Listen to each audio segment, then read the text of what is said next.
Hey superfans, it's me, the Notorious B.I.V. here, and I just have some further thoughts on Infinity War that I thought I would share with you today, because it's a lot to unpack. There's a lot to the show. You know what I'm saying?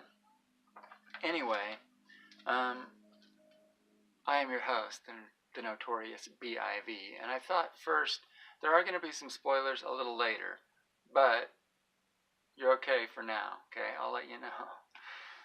But comic books have always been like a huge part of my life.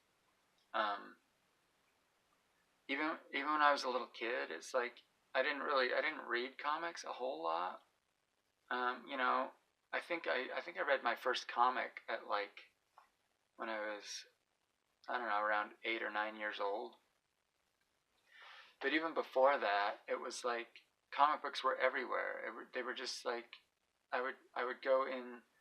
You know, there were comic book lunch boxes.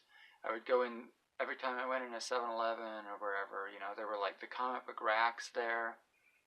There were like Slurpee flavors that were like, you know, Hulk green apple and crap like that. Like, I mean, comic book movies or comic book characters were everywhere. They were everywhere. And of course, I watched like the Super Friends when I was a little kid. Um, you know, I watched I've said before, like, you know, the Shazam and ISIS Power Hour. Like, I watched that. I watched the friggin' Incredible Hulk show with Lou Ferrigno, um, and the Wonder Woman show with Linda Carter. Uh, you know, $6 Million Man. Like, I watched all that stuff when I was a kid. I just like absorbed it, right? Um, and so it's funny now that I was telling my dad the other day, like my generation is like running things now. You know what I mean? Like that's why we have all these comic book movies and stuff, because it's like our generation just loved the crap out of that stuff, and now we're seeing, you know, what we loved like in mainstream entertainment, because just because, you know, that's what we loved, and that's what we continue to love, and that it's just amazing seeing all this stuff on the screen now. Um, but anyway, I failed in my first Avengers Endgame video to talk about. So I made this list for my sister-in-law because she's gonna go see the movie soon, and my wife was like, well, you know, you should let her know like which movie she's supposed to see first. And I'm like, oh yeah, that's a good idea. So this is the list I came up with. So before seeing Endgame, first of all, of course, see Infinity War. Duh. Like, I can't. I don't think. I think that I kind of think that goes without saying. But holy crap, I'm hearing stories of like people who are going to see this movie and they haven't even seen Infinity War yet, and I'm like, duh. That was the first. You know, that was the first part of. You know, Endgame's kind of a sequel to Infinity War. You have to see both of them. Okay, go see Infinity War. All right. So you have at least a clue of what's going on. So that's required. You got to see Infinity War, obviously. Um, so next, though, I think the first Avengers movie. Obviously, you know, there's a lot of callbacks to that, and as well as Captain America: Winter Soldier. Both of those were like you have to see those, and obviously they included a lot of Winter Soldier stuff in this because the Russos made that movie as well, and they made you know, Infinity War and Endgame. So definitely see the first Avengers movie, and Captain America 2: Winter Soldier, Captain America: Winter Soldier, because there's just so many callbacks from those, and you know, they were two of the better Marvel movies too as well. So it's like, so when you see those movies and you see the callbacks in Endgame, it's like, wow, awesome. Like it brings back all the good memories. You know what I mean? And finally, like the last one I think is a must see is Ant-Man and the Wasp. Just because just because there's a lot of setup. There's a lot of setup from Ant-Man and Wasp in in in in Endgame, and that's all I'm gonna say about that because there's kind of spoilers, I guess. But if you want to, if you if you don't see Ant-Man and Wasp, you're gonna wonder why you know why Scott Lang gets shot out the back of a van in a storage unit, and you're gonna be like, what the crap? Why is he sitting in a van in a storage unit? Okay, just trust me. Got to see Ant-Man and the Wasp. Anyway, so then there are some optional ones as well. I would say Age of Ultron, Avengers Age of Ultron is optional because Tony has kind of this dream vision thing in that movie that's kind of like a portent of the future, and he refers to that dream in the movie, so that's what he's referring to. You might want to see Age of Ultron just so you know, like, oh yeah, that's what he's talking about. Guardians 1 and 2, somewhat important, just so that you, I don't know, they may be even on my required list, at least Guardians 1, because there are a lot of callbacks to Guardians 1, and of course Nebula is like a big character in this,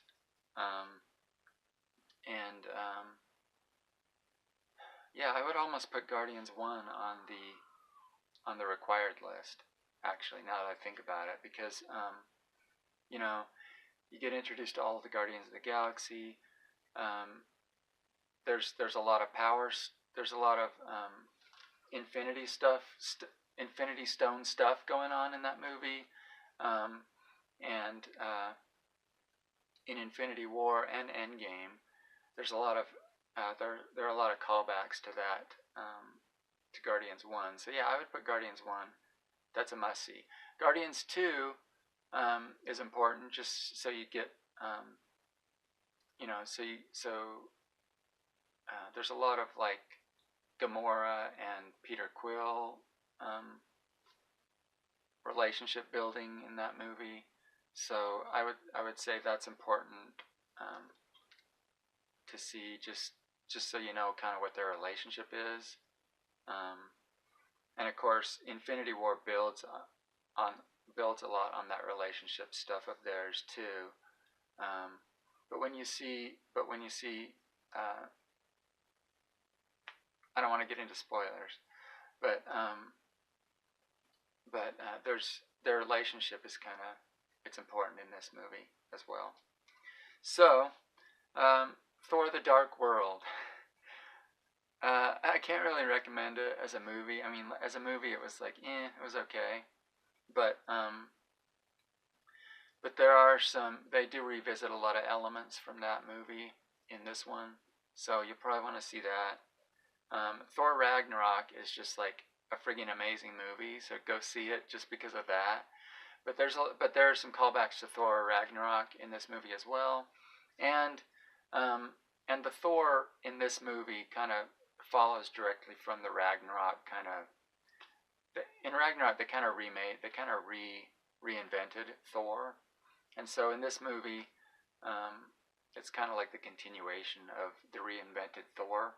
So if you haven't seen Ragnarok, you're probably gonna be like, you might be a little thrown off by the way he acts and stuff. The other optional movies: Black Panther, Spider-Man: Homecoming, just so that you know who those characters are, basically. And lastly, Captain Marvel. And I only say Captain Marvel because she's a character in this movie, and if you don't know who she is, that's who she is. I guess I could say Doctor Strange as well, because he's in the movie as well.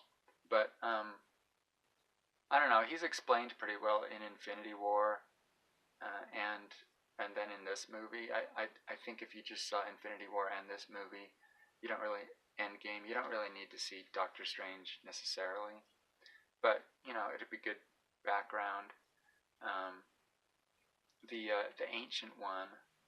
You do need to know about the Ancient One, and that's from Doctor Strange as well. So those are kind of the movies I think are must sees and optional sees. And speaking of the we're gonna get into spoilers now, okay? Spoilers. If you don't want spoilers, get out of here. Seriously, just get out, leave. Actually, just pause the video, go see Endgame, and then come back and press unpause and watch the rest of this. But a couple parts that I really loved in Endgame that I forgot to mention in the first video were how the Ancient One was,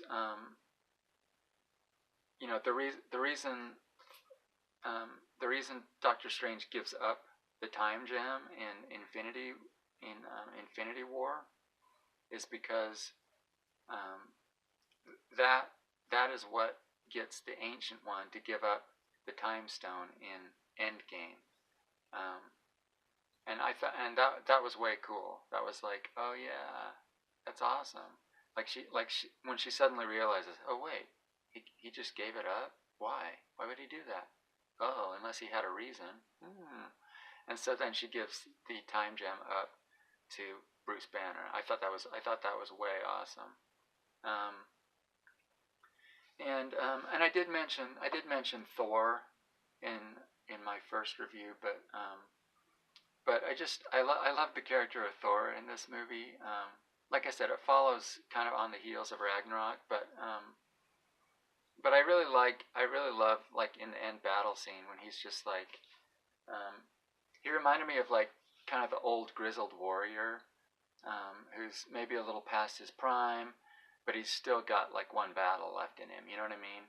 Like the old samurai dude that's still like super badass and will like totally kill you, but like obviously he's past his prime. Or like the old dude in Braveheart. Remember him? Like the old dad guy who's like, oh son, tell your mom knows how long I am, and stuff like that, right? Like that dude who's just like this old dude, but he can still like, smack you in the face with an axe. You know what I mean? Those are the types of characters that Thor reminded me of in this movie, and it was just appropriate too because it's like, Tony and Captain America and Thor, like they're the big trilogy, and they're all kind of at the end of their journeys, I guess, and so it's appropriate that Thor was kind of at the end of his journey in this as well, that he was at that point where he's just like this old, sort of grizzled, past his prime warrior kind of thing. And then they're gonna go back to, like ripped Thor in the next movie, I'm sure, right? And that's fine, that'll be cool. New chapter in the Thor saga, right? But so the time travel stuff, I told you in the first video, I didn't know exactly how it worked. And so after seeing it again, I realize now that I guess, so the way it works is like, if you change stuff in the past, it doesn't affect your future, right? It just creates a new timeline or whatever. And so that made sense a little bit, except that I still think they broke their time travel rules with the whole Steve Rogers thing at the end. Because, and I still can't wrap my head around that, but so he packs up the gems and like goes back in time, right, to return the gems, so that those alternate timelines don't like happen, right? Which makes sense. I get that part. But again, like, I don't know how he goes in the past and gets to Morag and now I can't remember the other planet's name. I remembered the other planet's name in my first video and forgot Morag, and now I'm remembering Morag, but I forget what the death planet is. Anyway, how does Captain America get to those planets to return those stones? I have no idea. It's not like he can fly a space. I mean, I guess like if he takes a little keychain spaceship with him, like they did in this movie, he still can't fly it, right? Can Captain America fly a spaceship? I don't think so. So I don't know. I don't know how that works. I don't know how he's going to return those gems. But the other thing is, so he goes back in time, and then he stays with Peggy Carter, right? He stays with Peggy Carter, has a life with her.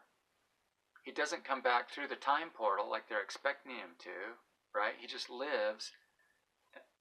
So he's in our timeline, though, right? He's in our timeline. He goes back he goes back, he lives with Peggy, and I assume there's like 2 Captain Americas in that timeline now, right? So he's like laying low with Peggy Carter, living his life, and then they find, when he turns, 70 or whatever, or 90, I don't know how old they are, then they find like a version of him in the ice, right? And then that Captain America is doing all the Avengers stuff and whatever, while old Captain America just chills, I guess, and like doesn't, stays out of the way. I don't know. And then he comes back in 2019 to sit on that bench with his shield, waiting for Falcon and Winter Soldier to like notice him, right? So that doesn't. I don't understand. That doesn't really jive with me. I don't understand how that worked. And the other thing too is like if he went back in time and he's like married to, one of the heads of S.H.I.E.L.D., right? Wouldn't he be like, hey, Peggy, you might wanna check all your people and make sure they're not Hydra agents, right? And wouldn't that like change the entire? Wouldn't that change everything? I don't know. Anyway, but the thing is, even with that inconsistency, this movie was so good that like I don't even care, right? It's like that's not gonna ruin the movie for me, not even close, because it was so friggin' good. Go see it. Go see Endgame. Yeah, that's about all I have left to say. Honestly, I do think this is like. I honestly think this is the end of Marvel, the Marvel era as we know it. I've been wondering ever since all this started. Like I've been going, this can't go forever, right? Like it's got to end sometime. And I think they just ended it with Endgame. Honestly, like I said in my first review, I don't think they can top this. And everything else now is just going to kind of pale in comparison. I think this is the beginning of the end. I honestly do. And honestly, I'm okay with that. Because like the last 10 years and the last 22 movies have been frigging ridiculously amazing. They're perfect. With Endstone as the cap stone on all the rest of the movies, it's perfect. It's just perfect. So, I don't have a whole lot of hope for the continuing Marvel universe. Captain Marvel, Shang-Chi, the Eternals, like none of that really is getting my juices flowing, you know what I'm saying? So we'll see. But I'm predicting this is the end. I'm predicting the end. But I'll probably still go see those movies, and I'll still review them here. So look for that. And but yeah, just go see Endgame. Go see friggin' Endgame. And I love you guys. Thank you for your support. Please like and subscribe to my vids. And I will see you in the next one, which will actually be Aquaman. Yeah, I'm going to review Aquaman. Because I got a lot to say about Aquaman that I don't think other people have said so much. So look for that, and I will see you in the next vid. Thanks, guys. It's the Notorious B.I.V.